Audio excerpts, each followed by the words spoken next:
In this video I'm gonna explain how you can use and get this master node for imperfections on your model. You can tweak a lot of settings, use it with basic colors or with shaders like I show here. So you can mix different shaders to achieve wear effects and more in a matter of seconds. I also have this Decal Projection that's not with a shrink wrap modifier but just on the UV. And you can move the decal with an empty object and place it wherever you want and tweak some settings. All of these nodes work on pretty much any object, but I will explain what you have to keep in mind when you're going to be working with these nodes. Before I start, I quickly want to give a shout out to this YouTuber who gave the inspiration for the edge wear effect, and all of these nodes will be available on my Gumroad. You can just download the Blender file and use all the nodes in your AssetBrowser. In this video I'm gonna walk you through everything you need to know about these nodes and also how you can set them up in your AssetBrowser. So let's get right into it. So when you open up the project, it will look kind of like this.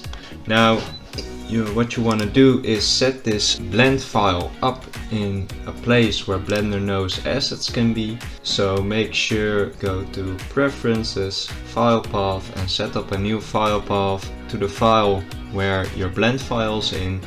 And then you can start right clicking on the name of the shader node and mark it as an asset, and then it will show up as an asset in your AssetBrowser. Now we can start using these nodes to create awesome shaders. With this node you can choose to work with shaders or just with colors. First we're gonna look at how you can use it to mix two shaders to get the wear effect. So first up you wanna choose a texture, for example from Polyhaven from my other video, and choose your base texture. Then you want to add another slot and put in the texture you want to use as the wear effect. Select the whole shader, Ctrl C to copy it and Ctrl V it into the one you want to use as base shader, because then we can start mixing them together. So put in your wear effect node and put the base texture as your base shader and your wear shader as your wear shader. And as you can see, it immediately kind of works. Now we're gonna look at all the adjustable settings we've got. So first up you got this dirt buildup, so it's going to build up the second texture from the bottom. We're not gonna use that because metal doesn't have dirt. We have this noise where we can change the detail from. So the more detail you have, the nicer it will look. It's basically the resolution, and it will have effect on the edges. So the edges will determine how much wear there is around the edges, and the noise we just adjusted will give the edges some detail. So you can see the difference between no noise and noise. So the noise is basically there for the detail, and the edge wear is there, the edge coverage is there to find the edges. So you need both of them, and depending on how much you want the edges to be shown, you are going to adjust that. You can then extrude the geometry or do whatever you want with this object, and the material will automatically update. You do have to control apply the scale and smart UV unwrap it to get the textures right, but you can make anything out of it as long as you control apply the scale and then smart UV project. Now if you only want the node to use the node for color, you're just gonna put in mix color and you can choose a base color and the color for the wear effect, and all these settings will be exactly the same for this one. The only difference is that if you start messing with the mesh, so extruding and doing all sorts of stuff, you don't have to UV unwrap it. It will be automatically nice. And you can also add some extra detail like bump, roughness and more by using my other nodes. So what we can do is take the color and plug it into a color ramp. If I now preview this and make it more contrast by turning this black, you can see that we basically have a black and white map with information for roughness and bump.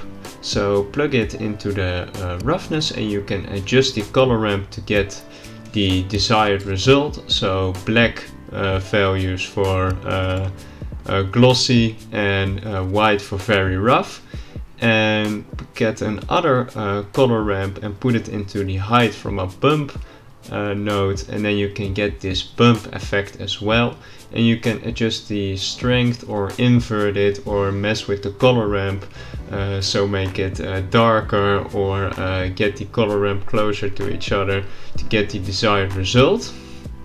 There is this other node setup from that I made, and that is the scratches, and you can just put the normal into the normal from the bump, and then you will get these scratches, and these are 100% procedural as well, and you can adjust the settings, so make them bigger, and the S is basically for the scratches and the N is for the noise, and the noise tells Blender where to put the scratches and where not to put the scratches. So the less noise you have, the more scratches there will be. So you can play around with these settings to get the desired result. And we also have a roughness node, and you can just put that directly in and put it in between the roughness from your color ramp, and you can get this extra roughness. I would suggest cranking up the detail to get higher detailed roughness, so more resolution basically, and adjust the value for how rough it's going to be. The old roughness map won't really change, so you can just tweak this one or just do the S value, which is basically the smudges. So it's again S for smudges and N for the noise. That's going to be subtracting some of the smudges. And now you have a fully procedural material. And there's one thing I forgot to tell. You can go into every node setup and change some of the features. So for example, for the scratches, you can change the strength or invert the scratch if it's bumpy instead of a carve, like a scratch inside of the object.